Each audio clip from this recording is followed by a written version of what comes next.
ত্রয়োদশ পাঠ। উদ্ধব মণ্ডল, জাতিতে সদ্গোপ। তার অত্যন্ত দরিদ্র অবস্থা। ভূসম্পত্তি যা কিছু ছিল ঋণের দায়ে বিক্রয় হয়ে গেছে। এখন মজুরি করে কায় ক্লেশে তার দিনপাত হয়। এদিকে তার কন্যা নিস্তারিণীর বিবাহ। বরের নাম বটকৃষ্ণ। তার অবস্থা মন্দ নয়। ক্ষেতের উৎপন্ন শস্য দিয়ে সহজেই সংসার নির্বাহ হয়। বাড়িতে পূজা অর্চনা ক্রিয়াকর্মও আছে। আগামীকাল 19শে জ্যৈষ্ঠ, বিবাহের দিন। বরযাত্রীর দল আসবে, তার জন্যই আহারাদির উদ্যোগ করা চাই। পাড়ার লোকে কিছু কিছু সাহায্য করেছে, অভাব তবুও যথেষ্ট। পাড়ার প্রান্তে একটি বড় পুষ্করিণী, তার নাম পদ্মপুকুর। বর্তমান ভূস্বামী দুর্লভবাবুর পূর্বপুরুষদের আমলে এই পুষ্করিণী সর্বসাধারণের ব্যবহার করতে পেত। এমনকি গ্রামের গৃহস্থ বাড়িতে কোনো অনুষ্ঠান উপলক্ষে প্রয়োজন হলে মাছ ধরে নেবার বাধা ছিল না। কিন্তু সম্প্রতি দুর্লভবাবু প্রজাদের সেই অধিকার বন্ধ করে দিয়েছেন।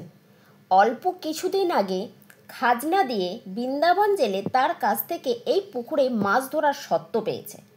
উদ্ধব এ সংবাদ ঠিকমতো জানতো না। তাই সেদিন রাত্রি থাকতে উঠে পদ্মপুকুর থেকে একটা বড় দেখে রুই মাছ ধরে বাড়ি আনবার উপক্রম করছে। এমন সময় বিঘ্ন ঘটল। সেদিন দুর্লভবাবুর ছোট কন্যার অন্নপ্রাশন। খুব সমারোহ করে লোক খাওয়ানো হবে।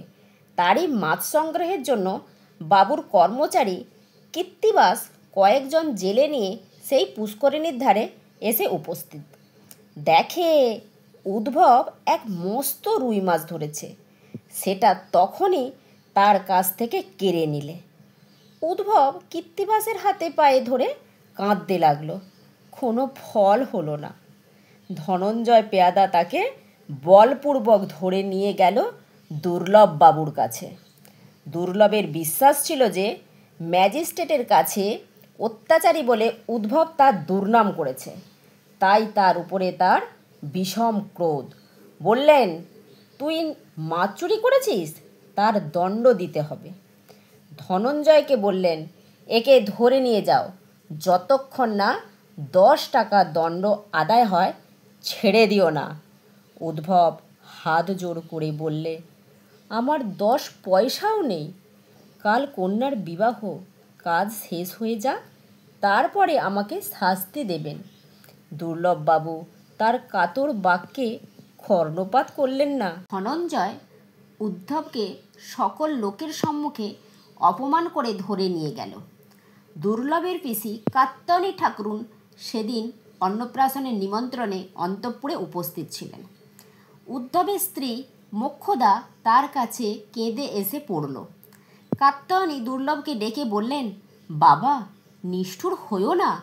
উদ্ধবের কন্যার বিবাহে যদি অন্যায় করো তবে তোমার কন্যার অন্নপ্রাশনে অকল্যাণ হবে। উদ্ধবকে মুক্তি দাও। দুর্লভ পিসির অনুরোধ উপেক্ষা করে চলে গেলেন।